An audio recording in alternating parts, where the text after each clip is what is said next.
It was just another Tuesday night in Denton, Texas. About 55,000 students had come back to the campuses of the University of North Texas and Texas Woman's University over the previous 3 weeks.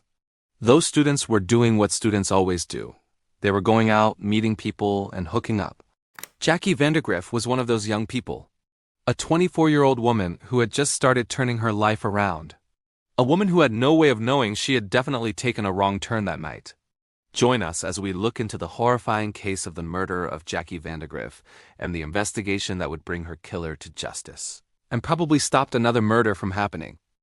She's found dead in a pool that came from your backyard. You killed her. I just want to go forward with it. If you remember this whole thing and you're a psychopath, serial killer, and you dream about this shit and you do it all the time, and then you should just shut up and tell me to leave. Before we begin, we want to extend our deepest sympathies to the family and loved ones of Jacqueline Vandergriff, a young woman taken from us just as her life was beginning to bloom. Before we get into the crime, let's take a minute to learn a little about Jackie Vandergriff. Jackie had taken some time to find her footing in life, but had just recently decided to go to college, aiming for a degree in nutrition. She had enrolled at Texas Woman's University, a school known for its healthcare programs, and moved into a place she shared with 3 other students. Let's let her tell us a little about herself in her own words. This video was something she made for an assignment in one of her classes, and it says a lot about the lively, petite, and hopeful young woman she was. Hello everyone, my name is Jacqueline Vandergriff, but friends call me Jackie. I am originally from the Colony, Texas, but I moved to Frisco when I was in elementary school, and I graduated from Wakeland High School. I am currently a junior here at Texas Women's University, and my major is nutrition with an emphasis in wellness. I chose this major because I realized while working as an esthetician, which is skincare if you're not familiar, I realized the importance of nutrition and just overall health, and decided that this is what I was going to study. As far as my career aspirations go, right now I'm most interested in corporate wellness. I think more and more companies are starting to recognize the need to provide health resources for their employees. So I think right now that's where I'm wanting to go with my career. In this class, I hope to learn more about how to use the resources available to reach different individuals and to communicate effectively with the amount of diversity that we have in our community. As well as just building on my overall communication skills. She and her roommates were still pretty much just acquaintances at that point. The young woman had been driving back home every weekend to stay with her parents. But on this Tuesday night, September 13th, 2016, she decided to go out and try to meet some new people. She left on her own, walking to the nearby downtown area with its bunch of restaurants and bars that catered to the huge number of students and young people around. She'd had a boyfriend not too long before, but they'd broken up on good terms. Phone records showed he had texted back and forth with her for a couple weeks prior, but otherwise she was single and wasn't against finding some new company. Now that we've seen a bit of her life, we need to move ahead to the morning of September 14th, 2016. A man is taking his usual morning walk just before dawn at the Acorn Woods in Grapevine, Texas, when he sees a fire break out not far from the parking lot. The trees and brush blocked his view, so he couldn't tell exactly what was going on. He made his way over just in time to see a heavy fire blazing near the tree line and a silver or gray SUV pulling out of the parking lot. In just a few moments, he had flagged down 2 parks and recreation workers driving by in their work truck. Brock Howard and Mark Lockwood jumped from their truck and grabbed a 5-gallon bucket of water from the bed. They'd been using the water to clean paintbrushes, but it worked to put out the very contained fire. What they found once the flames were out made them call 911. Grapevine Police Department Patrol Officer Oscar Ramirez was first on the scene, followed quickly by Grapevine Fire Chief Daryl Brown, who happened to be coming back from another call nearby. On the ground were the still smoking remains of a blue plastic kiddie pool, partly burned up and also a partially destroyed and dismembered human body. At first they couldn't tell if the body was male or female, just that it was small. More resources were called in right away, and the local crime lab was brought to the scene too. Officer Ramirez sealed off the area and more help was brought in. The Texas Rangers were called, and an FBI forensic team was also sent to the area. Officers started questioning anyone in the park area if they'd seen anything, and any nearby security cameras were checked for footage. We reached out to them just strictly for their resources and their evidence removal capability. So that's why they're assisting us with this investigation. While the body had been burned so badly that recognition on site was impossible, some things were clear right away. According to the reports from the officers at the scene, the arms had been cut off at the elbows and the legs had been cut off around the knees. Those parts had been put in plastic trash bags and placed on top of the torso in the kiddie pool. The head had also been removed and placed in a plastic bag that had been tucked under the corpse's armpit. The torso cavity had been cut open too, and the internal organs were visible. The body was taken immediately for an autopsy, accompanied by Texas Ranger Trace McDonald and detectives from the Grapevine Police Department. The autopsy was done by Dr. Tasha Greenberg from the Tarrant County Medical Examiner's Office. Detectives noted during the autopsy that the body still smelled strongly of gasoline, probably because the fire had been put out before it could burn up all the accelerant. The quick dousing of the fire also partly saved some of the victim's clothing, including blue jeans and a gray t-shirt that read Texas Woman's University. One of the victim's hands was completely charred, but the other was less damaged, still showing paint on the fingernails and, most importantly, giving the crime lab a chance to get partial fingerprints to run through their system hoping for a match. The head was burned very badly, making visual ID nearly impossible. While they waited for the prints to be run, the medical examiner was able to figure out the victim was an adult female, just under 5 feet tall and probably weighing less than 100 pounds. Looking at the torso cavity also showed the victim's heart had been taken out sometime shortly after death. There were no obvious signs of exactly how the young woman had been killed. The wound to the torso, the cut-off limbs, and the decapitation all looked like they happened after death.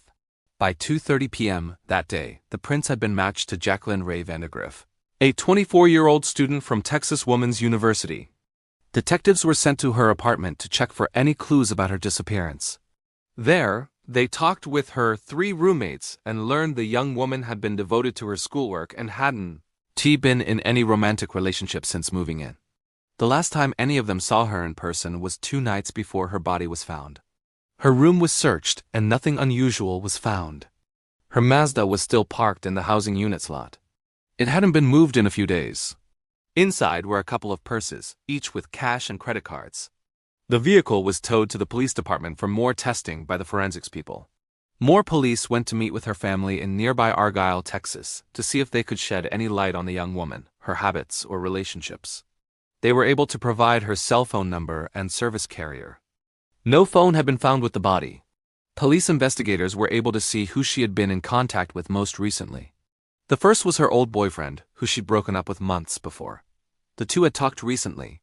He was quickly ruled out as a suspect since he wasn't anywhere near Grapevine, Texas, and his alibi checked out. The second number was just a simple text from a woman named Sherry Boggs. Sherry turned out to be a vital piece in figuring out what happened to Jackie Vandergriff. She told police that she and 2 other friends had gone out on the night of September 13th. They had gone to the Fry Street Public House, a local bar. While out that night, sometime between 9:15 and 9:30 p.m., Jackie had been sitting at the bar with a bald man in his late 20s, very fit and tan, talking with the bartender. Sherry and Jackie struck up a conversation and exchanged phone numbers. Sherry and her friends then decided to move on down the street to another bar, Shots and Craft. A few minutes later, Jackie and the man showed up at that bar and came over to the group of young women. Sherry said that Jackie talked to her quite a bit, and the man kept trying to jump into the conversation. Eventually, Sherry and her group moved on, and she hadn't heard from Jackie since. Detectives went to both bars to get any security camera videos they might have from that night. Police also checked a few doors down from the bars at the Crooked Crust, a local pizza place that had surveillance cameras outside viewing the parking lot. Detective Sergeant Mark Shimmick was sent to the Fry Street Public House and met with bartender Katie Allen, who not only remembered Jackie but knew the man. She said she had known him for a little while and had gone out with him a couple times, but hadn't started a relationship with him. She said he had been going through a bad breakup and had some issues.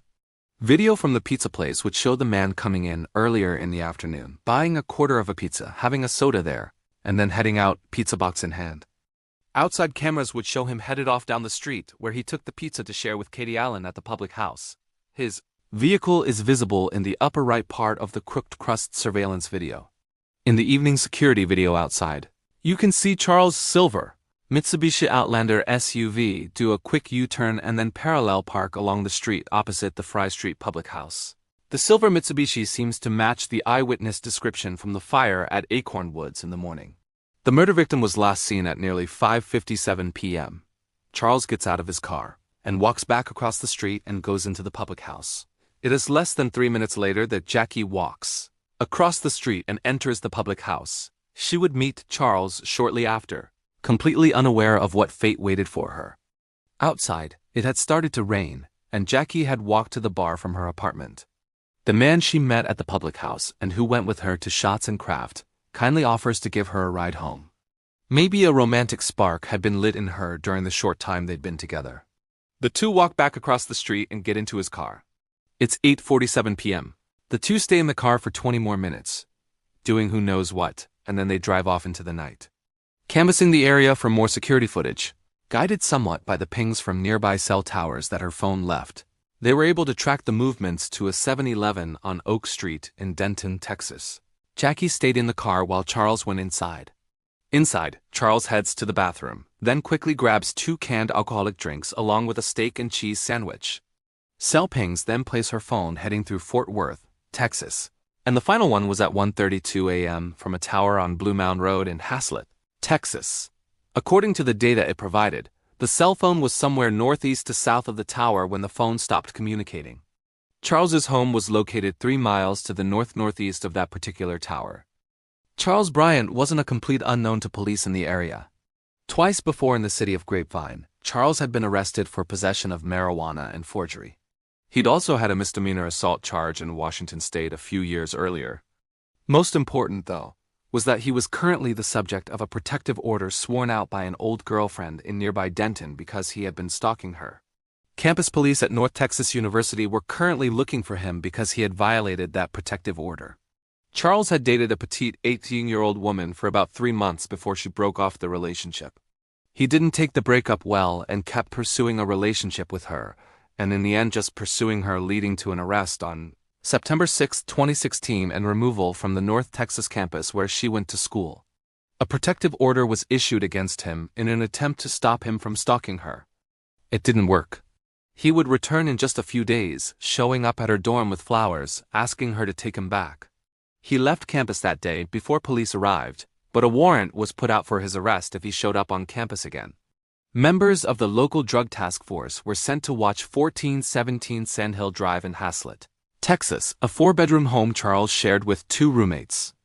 In the meantime, an arrest warrant for Charles Bryant was sworn out for the violation of the protective order. This would let them take him into custody. Meanwhile, search warrants were requested for his house, car, and cell phone. They knew they had their man, but they needed physical evidence. Charles would come out of his home, get into his car, and start to drive away. Within a block, he had been pulled over, removed from his car, cuffed, and sat on the curb. His car was towed and impounded to be searched for evidence, first for the stalking charges, but very soon for evidence in the murder case of Jackie Vandergriff. Inside they found a .22 caliber Sig-Sauer mosquito pistol and a stun gun hidden under the front console. The stun gun still had a single long blonde hair tangled up in it. A further search of the car turned up a number of zip ties that matched ones found at the scene of the burning, and a number of blue plastic flakes consistent with the leftovers of a burned kiddie pool. Numerous blonde hairs and bloodstains in the back cargo area were also found. Plus, they found clothes he had been wearing the night of Jackie's disappearance. Warrants were obtained for the home and his roommates, who came home during his arrest. They cooperated fully with the investigation. Inside the house were found 4 large plastic kiddie pools in 2 of the spare bedrooms, each being used as a small-scale marijuana growing operation. Out in the backyard, a blue kiddie pool matching the one at the burn site was found set up for Charles' dogs to splash in. There was also a circular spot in the grass nearby where another kiddie pool had recently been placed. Detectives would later use satellite images to view the backyard from above and were able to figure out that in the past there had been 2 matching pools in the yard, each blue with distinctive cartoon fish on them. In the trash can, they found a bag containing a black satchel matching the one Jackie had been carrying that night, with the Texas Woman's University logo on it. Another zip tie flex cuff was found in the trash as well, with blonde hairs caught in it. Inside the closet in Charles's bedroom, A large karambit-style military knife was found along with a small red plastic gas can. The knife would later test positive for blood, and security camera footage from a gas station would show a nervous Charles filling up the can in the early hours of the morning just before the reported fire at Acorn Woods. A receipt in his room would also show that Charles had gone to a nearby Walmart that morning around 4:45 a.m. and bought a shovel. The backyard behind the home showed he had apparently tried to dig a hole there that morning, either to bury or burn Jackie's body on the property. His roommates said he told them he had decided to put in a koi pond. It looked like an open and shut case for the local police and Texas Rangers. Charles was brought in and interviewed by 2 detectives and a sergeant. They laid out the evidence they had, and Charles never tried to argue with it. He just kept saying he didn't remember doing it. It had to be me. Obviously, it all points to me. I can't recall that. I don't know why I would. Someone I don't know even. But the thing about it is having the conversation with Yeah, them the every following next day. I get it. Yeah. And that's thing And so, to Caitlin. why in the world? Charles, you want something to drink? Thanks, man. I'm Sergeant Henley. We haven't met. I feel like I know you, though, because I've been watching the goings-on or whatnot. And I keep hearing you say you don't know what's going on. You don't remember. You don't this. You don't that. Come on, man. We laid it out for you, okay? It's there.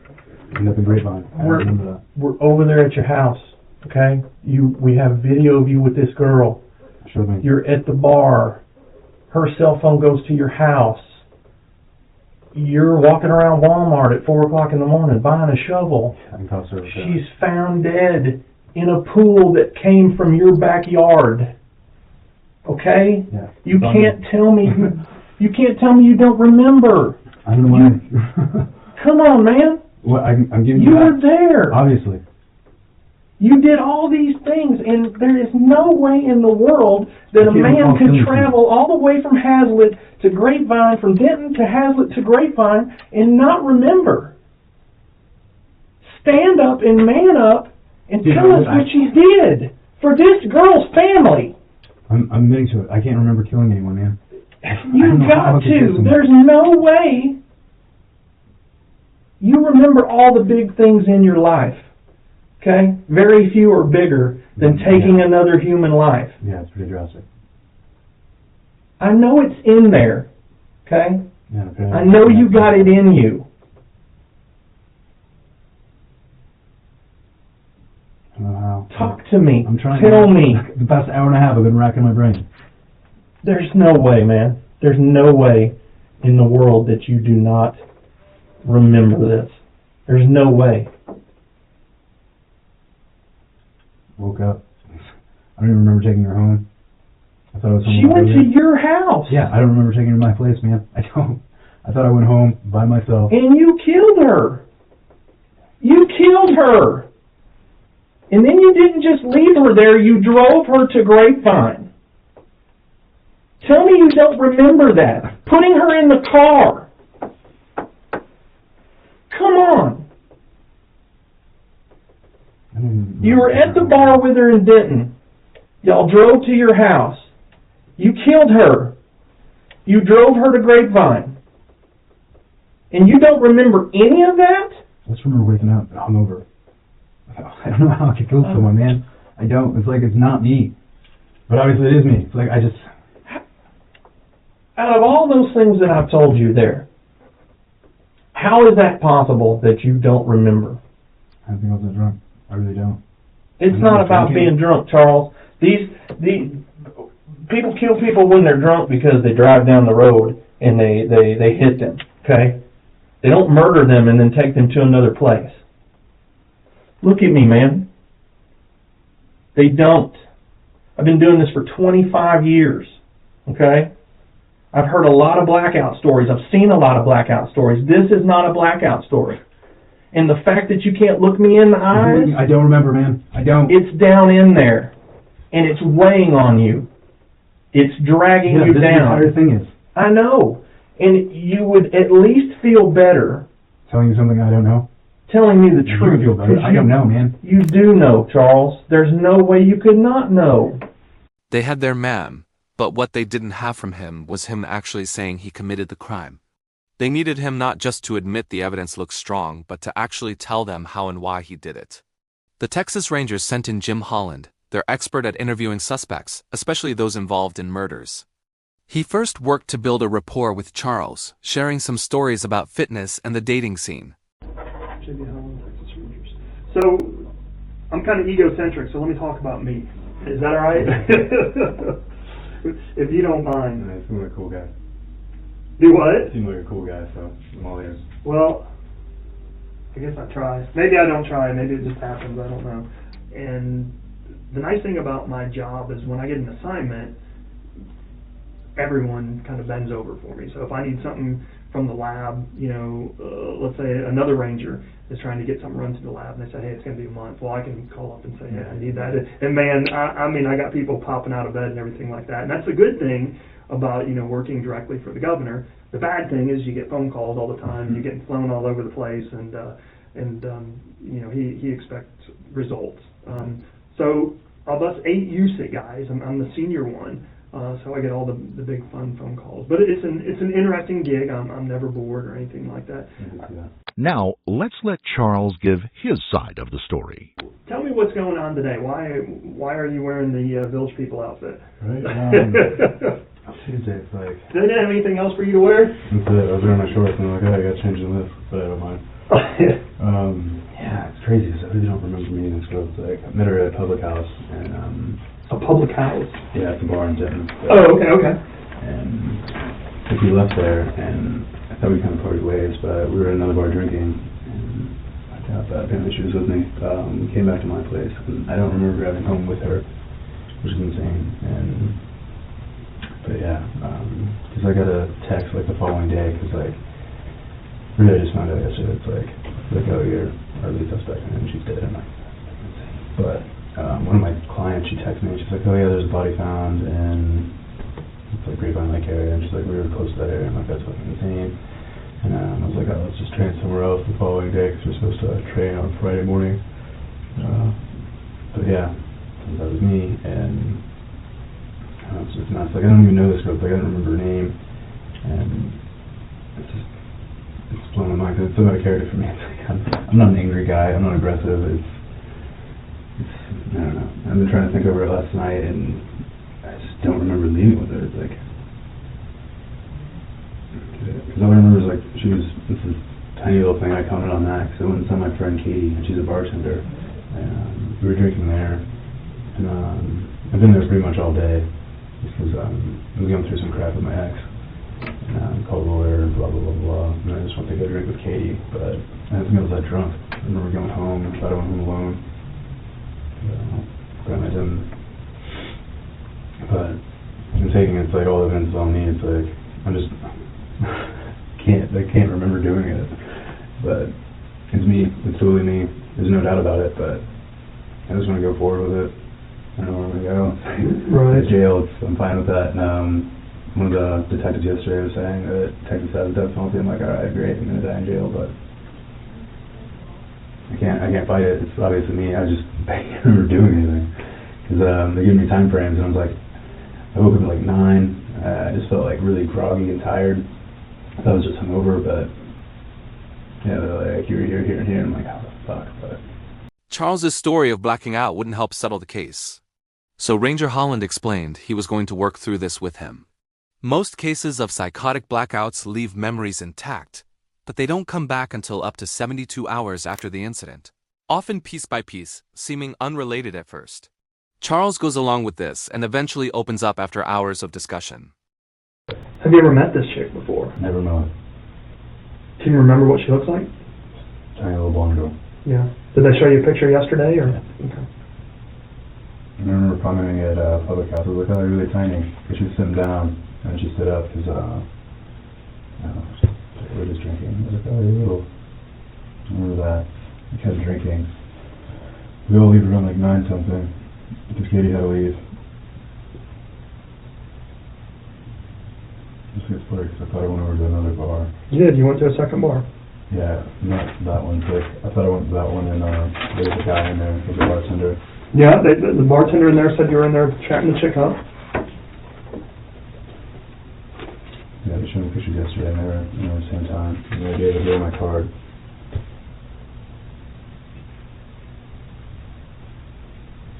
Oh, together our lives when we kill someone. Don't. I don't know how that would escalate. And so there's a zip tie. It had her hair on it. Well, you know what gets you. Well, so this is the swimming pool that's missing from your backyard, right? It didn't burn up all the way, and the edges curled over, so your DNA's, all over it, fingerprints, DNA, and everything in the backside of the body, same thing. There's DNA on it. The other side of the swimming pool, there's DNA, there's fingerprints, there's dog hair that's going to end up matching, I think, your dog's, and you got the knife with that test isn't back yet, but the knife that's in your closet is going to come back with her blood on it. And the reason that they found out right away is it wasn't burned up all the way, so they were able to get fingerprints. It's called AFIS, Automatic Fingerprinting Information System. So they can basically, the morgue rolls her fingerprints because they're not off there, and then that's how we identify her so fast. And underneath her nails, she's got some skin. It's going to come back, we believe, to you. They just got their stuff, your DNA yesterday, and then I started. I started pushing that. It was going to be 30 days, and I started pushing that last night. So the stuff starts coming back, and that's some of those texts. I asked them to update me as we go through, so I know definitive things. I can already tell you what's going to be there, but the swimming pool, your DNA on her body, or what's going to end up being your dog's hairs in the pool on her clothes. But your roommate's got you out there at 4 a.m. digging a hole in the backyard. Let's see if I got a picture of the swimming pool where you dug a hole. You're digging a hole basically where that swimming pool was, and you said you're putting in a kiki pond. Do you remember that conversation with him? Koi pond. Koi pond, yeah. You remember telling him that you were putting in a koi pond at 4 a.m.? That's crazy. I remember digging a hole. I saw the shovel this morning, and your DNA is all over it. One of them had they found a partial or a full fingerprint. See, as I'm getting these back, these are all my tests coming in, DNA positive. And this part that has the rolled up on it, this is where her body's found inside this, but you'll see that nice protection, the heat rolled over the edges, and your DNA and your fingerprints are, So, a bag, some of the stuff was wrapped in a bag, but the bag didn't burn. Well, mitochondrial DNA is on there. Between YSTR, full range DNA, and mitochondrial DNA, you're all over it. And then, and you can see that that's what we have pictures of. I won't show you this next one because it's disgusting, but her mouth is not burned. So we've got what's called YSTR, but it's a male strand of DNA on her tongue. So that's going to, I'm sure that's going to come back to you. And I can show you if you want to see, it's kind of a disgusting picture. Okay? And then this, in addition to all the video of you leaving together, the still small one. So, it's all there. What's Grapevine? Huh? Well, and what does Grapevine want to do? They want to be done. They reached out because they have something that they're not.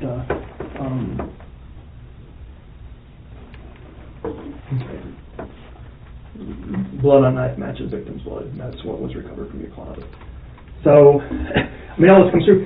But, I think they're happy to walk away, because they've got you and they don't give a shit. They've already made their case. But I'm a little bit different because I study people, and I try to me, unless you know every answer, then you don't know what happened, all right? The benefit of that to you is maybe these answers can help you, Now, I'll be honest with you. It's pretty damning. Well, but I'll be honest with you, if you remember this whole thing and you're a psychopath, serial killer, and you dream about this shit and you do it all the time, and then you should just shut up and tell me to leave and that you don't want to talk to me anymore. Ranger Holland then ties back to the stalking situation, drawing a connection one that you can see Charles is putting together in his own head. You ever broke up with a girl? Well, let me ask you this, you ever been stalked? Yeah. Yeah. And the girl Becca was actually going to go meet. Actually, it's pretty stalkerish, but... Okay, and how does that happen? Is that from a girl that broke up with you? Does she turn around and stalk you? Not so much. Yeah, we part ways with him. Right. So who stalks you? It's the girl that you kicked to the curb, right? Why? Because they can't take rejection. All right? And you know how they kill someone. Let alone chop them up and burn them. Using a shovel at 4 in the morning. Well, some of that, so, again, we talk about the psychosis where you slip into someone else. We don't need to concentrate so much on cutting up bodies and lighting things on fire, all right? Because that's the part where you're in the military, right? You're in mission mode. You're in survival mode.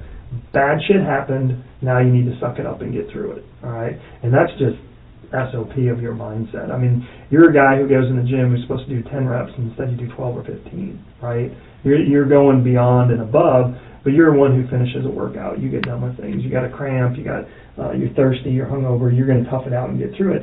And this is one of those deals where shit goes bad, and now you're mission oriented. Now I got to get past that. That's the, I call it A to G, right? Which is meeting her and things happening, and then you have this middle zone, this G where shit goes bad, all right? And then you have this, J through Z or whatever you want to call it. Probably don't know my alphabet good enough. Pretty fucking good. But you've got that, which is this after action report, which is, you go nuts and now you need to get rid of things. I'm not so worried about that. I mean, that's explained by, someone who freaks out. That's obviously not your nature. That's easy to deal with. What I'm concerned about is that what's the red button issue? What sends this out? Never wanted to kill anyone. Actually, it's like, came across him on a crazy ditch. It's like, I've never acted on anything like that. So. Well, and you say something that's interesting. What's the chance that you have this chick and, you're so fucked up drunk that you start picturing Caitlin's crazy ass? I mean, there's something called repression, where basically you're seeing someone in someone else's body. Do you see, all right, forget about this girl who's dead. A couple nights ago, do you see Caitlin with you? Is there a chance that you... resemble each other. No. Well, that doesn't make a difference physically. It's what's your mental mindset. How screwed up are you from Caitlin, man? Pretty okay. It's just a BS court drama. I'm going to jail and doing a job, but... So you got arrested on this deal? Yeah. And what was that for? Dropping off flowers on the anniversary, got in trouble for trespassing. Nice, that's classic right there. That's cool. But, so you've got some serious issues with Caitlin going on then. I mean, that's pretty cold of her. I don't know. It's all good. But I was trying to get past it. I've been with the other girl since. I was going on a date. But you understand what I'm doing? I'm trying to figure this out. What's the chances do you see yourself with Caitlin a couple nights ago? Is this a repression thing where, your mind is, maybe even... I don't want to kill her. I still want to work things out. It's like, I don't know how I'd go about it.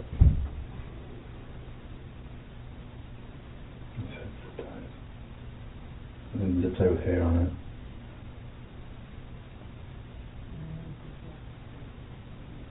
I can chop her out. The pool, so...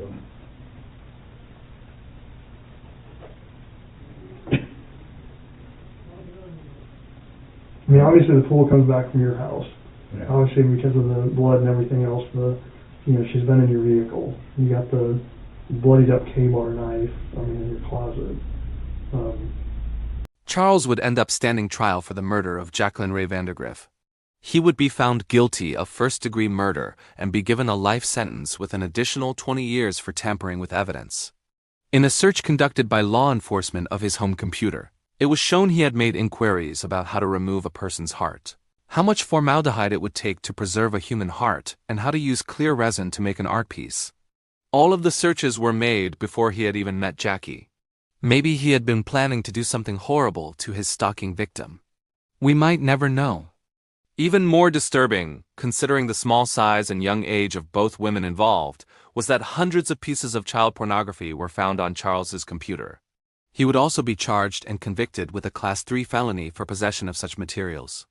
Charles had been a monster in the making long before he crossed paths one fateful September night with Jackie Vandergriff. Had he killed her in a fit of passion or as a target of opportunity?